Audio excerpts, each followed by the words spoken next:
President Diamond, on behalf of the Academic Council of the Ontario College of Art and Design, I recommend with great pleasure that Bill Buxton, distinguished designer, scientist and educator, be awarded the degree of Doctor of Design, honoris causa.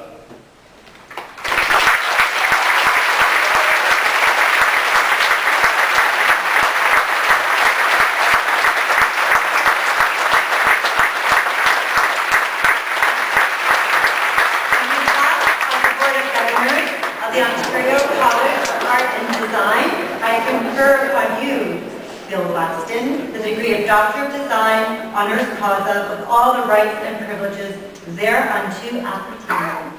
Congratulations.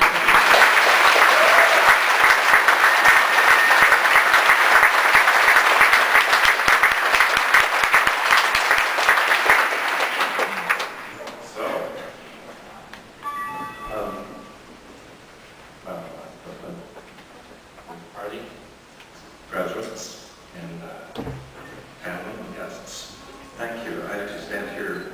It's a great honor, and also I'm actually as surprised as I am grateful.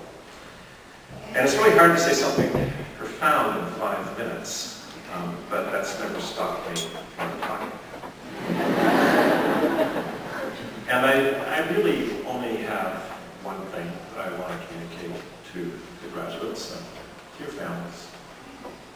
And it's this. Are you nuts? I mean, really, are you off your complete rocker? What were you thinking? I mean, yeah, it looked great to go to art school, design school, Paris High School.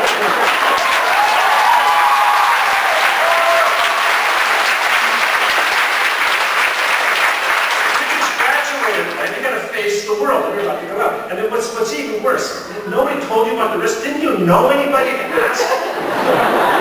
You can ask me. I went to music school and was a composer for 20 years. My wife's a painter. We would have told you. And your parents, what the hell were you thinking?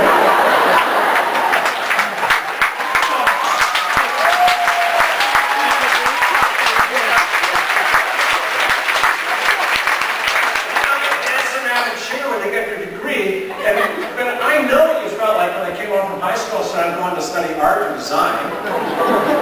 You know, a doctor, a lawyer, you know, a fireman, for pity's sakes. Isn't that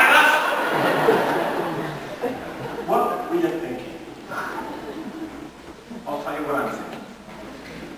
I was on a plane yesterday, and I was coming home for this. And I was reading the Globe and Mail. Here's what it said in the headline on the front page of the Globe and Mail. There's a quote. Canada, a land of mediocrity, the conference report says. And it goes on to say, Canada is doing dismally in the important area of innovation and creativity. And I ask myself, what the hell do they expect? You're taking a risk. Listen, I climb waterfalls in winter that are vertical, they're frozen. I ride motorcycles, and I jump horses over stone walls. And none of that matches the risk that we're taking.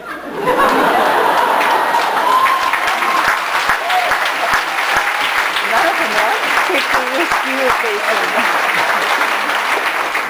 And on the farther, I'll say there's not a single thing in this society that I value that did not come with that kind of risk. There's not a single thing that any of us value. Take any company, any piece of architecture, any book, anything. Maybe one thing you value where somebody didn't take a huge risk.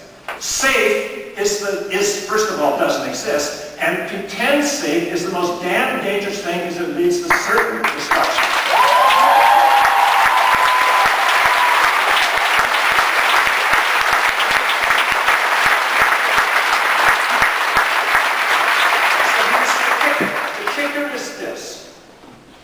We learned nothing as a culture, society. The Globe and Mail, these people, they don't get it. They have learned nothing from that great Canadian painter, Frederick Grant.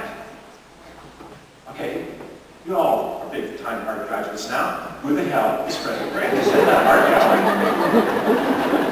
Well, I'll tell you who he is. He has another name. His name is Frederick Banting. And with his friend Charles Best, they invented insulin. But what you may not know is that Banting was a companion of A.Y. Jackson, who was out hanging out with a group of 7, and his paintings are up in galleries all over. I did this study because some people from the federal government were asking me to talk about how could we become more innovative, you know? And I sort of said, well, first of all, let's have, if you've got a goal, you want to do something, let's get some people out there, some stereotypes that we can model, you know, like, who's your hero? You know, I bet you every one of you who's seated here has a painter or designer that you said, wow, I respect that person. So I looked and said, okay, let's look at the Nobel Prize winners. Let's look at the Nobel Prize winners of Canada and see what they're like. What's their characteristic?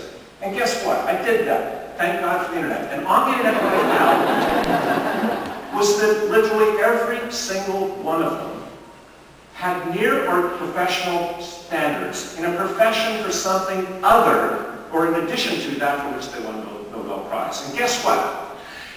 In virtually every case, that secondary thing was something which is being cut from the school system to make more people like them. It was art, drama, theater, music, and sports.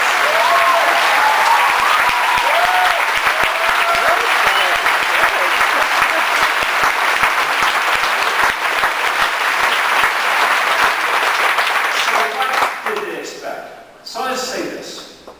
I don't like being called mediocre. And you don't deserve it. But you are the ones that can change it. And I'll tell you this. As far as I'm concerned, I am really honored to get this award. But I am far more honored to share this day with you and for the privilege to be able to watch you prove the global maleness wrong and show what creative people can do in terms of preserving and growing the creative nature of this culture and this society. And for that, I thank you.